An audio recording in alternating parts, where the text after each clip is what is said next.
What's going on, everybody? It is Adam Caplan here, Geoff Mosher here, and that's the city of Indianapolis behind us as we are at the site of the NFL Combine. Now, Adam's been here for a couple of days. I flew in on Thursday, I think, although the days bleed into each other. Yeah. And we've been kind of out burning the midnight candle, talking to people. So let's first say this. We're going to drop the next Inside the Birds as we normally do. Our podcast will come out on Monday morning. And it's kind of what we like to refer to as reporters as an empty the notebook style of podcast, where a lot of the stuff that we've talked about here or intel that we've gotten, we will share, we'll pour it all out. But we did want to do this video here while we're here to give some people a chance to know some of the things that we've kind of learned along the way, both from the college kids working out and then what we're hearing in Eagles and NFL circles, Adam. So obviously you and I came in here with the mission, something we talked about on the podcast, about how do the Eagles get faster, right, at every level, but especially a wide receiver. And a lot of Eagles fans are hoping that there's a way, or that there was a way, that the Eagles could come out with Henry Ruggs from Alabama in the first round, and then the kid went and ran like a 4.3 40 the other night in the testing. So now it looks like it's going to be pretty hard to draft them where they're at. Almost impossible. I said it on our last show. There was no chance. I thought, and I still do, there's a chance he could go in the top 10. Now, I did a quick little mock in terms of position, availability, and what teams need. The earliest I see him going off would be Carolina at 7. We're talking about Ruggs, or a receiver, because Judy obviously is the top guy. He's going to go off first. The Dolphins probably will go with the quarterback. Now, if they don't, they could go with a wide receiver. And Carolina at 7. The Chargers, I think, are picking at 9. They're not going with the receiver. Obviously, they have Keenan Allen and Mike Williams. But somewhere in the teens, Ruggs is going to go off. Before his combine workout, which was terrific, he was never going to make it to the Eagles at 21. I know there was a mock that he had been in, but no chance. Right. The question is, at 21, what type of receiver would be available, and could this guy run? Because it's all about speed for the Eagles going forward. So if it's all about speed, it kind of leaves them with two options. If they really do love Ruggs and they feel like he's worth it, they can pull an Atlanta Falcons-style move and give up some draft comp and try to move up into the top 10. They did it for Julio Jones years ago. Surprised a lot of people. The Eagles could possibly do that. We've talked about the idea, though, of them kind of not making all these trades like they normally do. You want them to come out of this draft with at least 7 or 8 guys, assuming they have about 10 or so picks. But I think one trade to move up in the first round would be, if they're able to do it, I think it's fair and justifiable for them to do that. Yeah, if you're going to do it, well, obviously Jerry Jeudy's terrific. I mean, either one of them, either the Alabama teammates, ironically, you could do that. But the question would be, if both go in the top 12 or 13, who's the next guy that you want? And they have to make that decision based on what their needs are, which are clearly speed. You would like to get size. And Ruggs, by the way, is not that small. He's around 190. He's like, 6 foot. So when we talk about KJ Hamler a couple times, Hamler is small. He's 5'8.5", just under 180. He's a guy that, based on the teams I'm talking to, they keep telling me slot, slot, slot. That to me means second round. You don't see a lot of slot receivers. I get he's dynamic and explosive. I still think top 40, but he obviously will absolutely be there at 21. That's not the question. The question is, when you're a team that wants him, how long do you wait? And that's something that they're going to have to decide. But the Eagles, Geoff, free agency period, draft period, they got to have so many guys they could run, because they wanted their offense last season to be downfield, and they couldn't do that. Right, absolutely. So that brings up option 2, is if they don't want to make a move up for that top 15 type guy, you're right. You can stay where you're at. Hamler might be a little bit too high. You may be able to get him in the second round, but there's guys like Laviska Shenault, although he got hurt, so that's going to work against him. Jalen Reagor didn't have the greatest 40 time. He said he was going to beat everybody, and he didn't run a great 40 time, but he's still a good receiver. It wasn't bad, though. No, it wasn't bad. It wasn't he bad. He ran 4.6s. He's gifted. He's a gifted kid. Right, that's a name to look out for. He's a second-round pick. There's going to be a good group of receivers in the second round. Right. So they're going to come out of this thing, draft free agency, with 2 to 3 receivers. A minimum of 2. And they're going to be able to run. And they're going to be able to run. They could not run their offense, Geoff, like they wanted to. It's amazing that Wentz did as well as he did. Right. So little help at receiver. Right. So I think we could safely say, from talking to some people, is that because it's such a deep draft, as you're mentioning, don't be surprised if the Eagles go third or fourth round and try to get a receiver there as well. And if that kid can play a little bit, a name that has risen since we've been here is Denzel Mims from Baylor. He's just a kid who tests well, and he's a big kid and has a good catch radius. So that's a guy that maybe you get later on and you have a higher hope He's for. just under 6'3", 210 plus. Good kid, ran well. He helped himself. He's going to be a second or third round pick. That would make sense. But the thing is, though, Geoff, whoever they draft, they got to play. Right. They don't have anybody else. Right. Seriously, who? D. Jackson and who? They got to get guys. And we'll talk a little bit more about how, from a free agency and a draft standpoint, how they're going to get those guys when we do our next Inside the Birds. I want to transition a little bit to linebacker because, as I always joke, we have to talk about linebacker for no more than 2 minutes with the Eagles because that's about as much as they value linebackers. But it seems to me, and I thought that the Eagles would benefit from bringing Kamu Grugier-Hill back, being that I thought he was their best linebacker overall by the end of last year.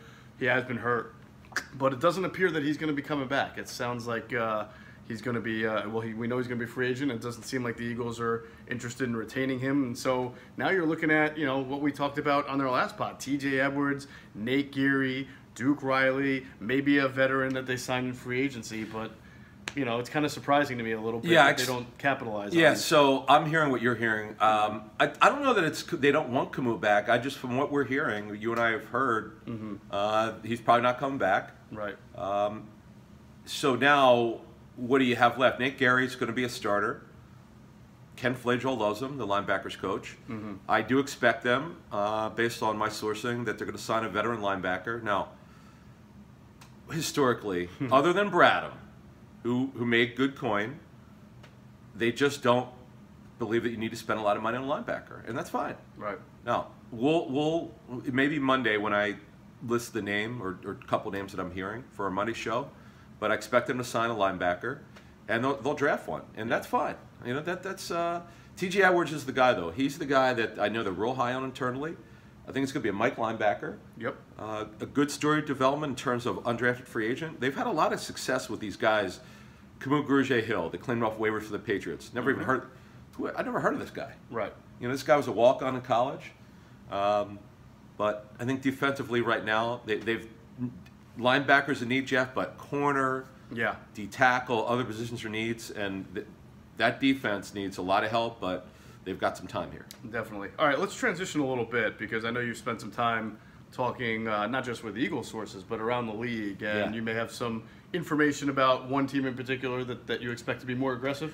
Yeah, so I have a lot of fans on Twitter who follow me because of the Raiders. I've done a lot of Raider scoops over the years, and one thing, being a Raider fan out there, I know that they will tell you that their defense was pretty bad last season. Just lack of talent. Coaching was fine. There's just a lack of talent, and I expect them to be very aggressive in free agency. I expect them to probably go bring in a pass rusher, a corner, probably 2 linebackers. They got to just get better talent in there. My understanding is they're going to spend money. Their whole plan was for the last 2 years, because they knew they're going to Vegas. That's when they start spending money. The guy that keep an eye on, Raider fans, is Nick Vigil, who's a strong side linebacker for the Bengals, who played for Paul Gunther in Cincinnati when Paul's their D coordinator. They can't talk to him yet. Let's put it this way: on March 16th, I expect the Raiders to be pretty aggressive with that player and other players in free agency. But the one thing is, I don't expect what they did in year one when they just signed any guy off the street just to form a team. Right. I expect them to get good young free agents, get some guys in the draft, and start building this defense.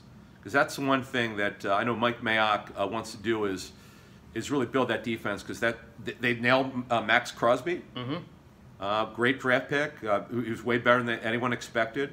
But they got to keep doing it. They had a great draft last year, by the way. We're one of the best they've had in recent years. But they're still not a good football team, and they got to build that defense.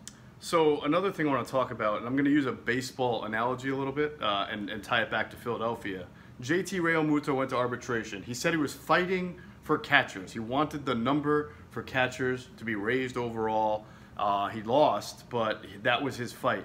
It feels like, just based on some conversations that we've had, that tight ends are going to be fighting for their number now. George Kittle in particular, Austin Hooper, guys who are in line for extensions are going to fight hard to get big, reset the number for tight ends. Yeah. And of course, that's going to impact Zach Ertz at some point, who only has a couple of years left on his deal. Correct. So Austin Hooper is one of the top free agent tight ends. You could argue that he's the top guy. The Falcons basically said, hey, they're going to let him test free agency. I doubt that he goes back. I don't know if they're going to want to spend or have the ability to spend what they'd like to on Hooper. He's a super athletic tight end, monster year last season, stayed healthy, good football player, good story of development. He's going to be popular in free agency. I think that deal, once it gets done, could eclipse $13 million, depending on how many teams get involved. Right. Kittle's deal, that deal could get as high with the Niners. Obviously, he's not a free agent. I think that'll be 14 to 15 million. Why? Because he's the best all-around tight end in football. He is. There's no doubt about it. He's a tremendous football player. It's not a secret. The head coach Kyle Shanahan adores this kid. Right. So that tight end market, it's funny. The tight end market has been so stagnant. Jimmy Graham, for goodness sake, he fought that fight a 3 long years, time ago 30 and million. lost. 3 years, 30 million. Jimmy Graham is the only guy who's getting paid. Right. But he's older. He's 32 years old. Yep. And now when you look at it, those numbers got to move. They haven't moved in years. And it kind of puts the Eagles in if Austin Hooper, good tight end, gets that kind of money, $13 million in free agency, a guy like Zach Ertz is going to look at his numbers and say, hey, my numbers are a lot better than Austin Hooper's. Yeah, no doubt. And so we kind of get into that situation where, you compare yourself to the market. Well, that'll help the Eagles and his agent, Steve Carrick, to figure out where the market is. Right. So until that deal comes in and others, I don't know how you know exactly what the right number would be. So, the other thing is talking to teams. I want to add this. The thing I keep hearing from cap managers and contract negotiators is that they want to know exactly the rumored number of the cap number for all teams is 203, 204. Okay. 200 million, 200 million, 203, 204. Okay. Right. So a little bit over that number. So it's just a guesstimate. They don't know for sure. But they want to know what that is. They want to know what difference in rules they're going to have going forward in terms of contract negotiation. So it's a little bit of a gray area. You saw the ESPN report on Tom Brady. That's true. Because if you're the Patriots, you got to know what the rules are. But it doesn't hurt. See, in this time when teams meet with agents, most teams aren't talking money. They want to let them know that they're interested. Right. They want to know what they think their market will be. They're in an information gathering phase. Sure. And once they could actually negotiate on March 16th, which is 2 days, that's the open negotiating period, the so-called tampering and the open tampering period. That's when you start rolling here. And I'll tell you what, as I said the other show, Byron Jones, wherever he goes, and I think Philly will be the first in line, if not the second. That thing's going to go off probably the first 24 hours, if not the first 2 hours. Yeah, and we can close it on this. I think we've talked about it in some past pods and led up to it, where the Eagles have not been big spenders in free agency since really 2016 when they signed Brandon Brooks and Rodney McLeod.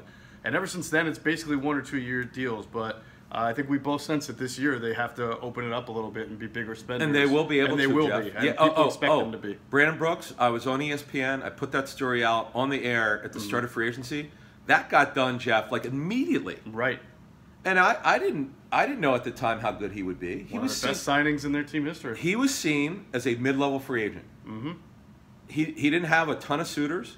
It's just one of these situations. I don't know who liked him in the Eagles building, but that was 2016, I think. Yeah, 2016. That was a home run where you just didn't know, and we know about the anxiety issue. Okay? Right. We would later learn about it. Right. Maybe that's why he didn't have the great market.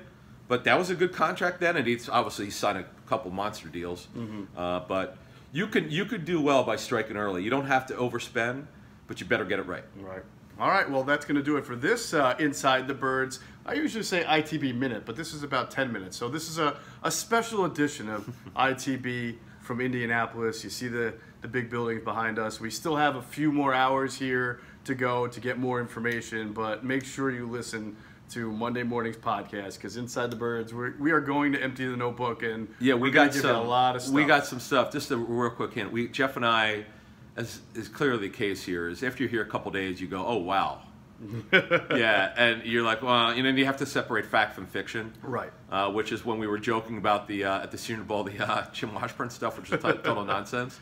But yeah, you're right. So we look forward to Monday's show. Yeah. All right, everybody.